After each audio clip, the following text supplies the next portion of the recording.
When we think of gods in mythology, we often imagine mighty beings ruling from the heavens. But in ancient Egypt, one of the most powerful gods wasn't above, it was beneath.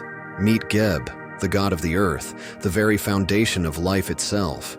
Geb, sometimes spelled Keb or Seb, was one of the most important deities in ancient Egyptian mythology.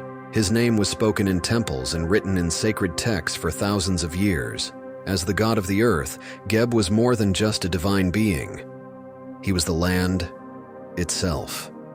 The Egyptians believed that the very ground they walked on, the mountains they saw, and even the fertile soil that fed their crops, all of it was Geb's body.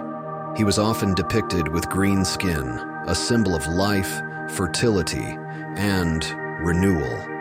It represented how the earth, like Geb, nurtured everything upon it. His body was covered in plants, his laughter was said to cause earthquakes, and his tears created rivers.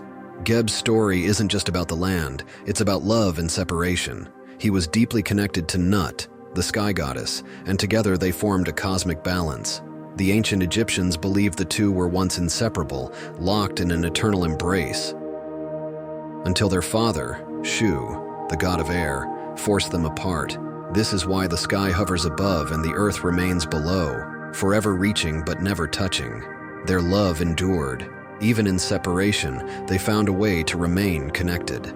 It was believed that when rain fell, they were weeping for one another. And when the earth trembled with an earthquake, it was Geb crying out for Nut, trying to reach her once more. Though they could never be together, Geb and Nut still created life.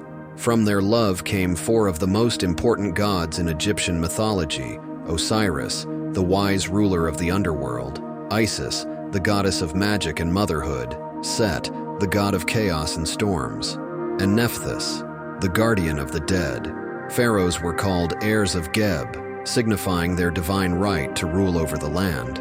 To rule Egypt was to inherit the power of Geb himself.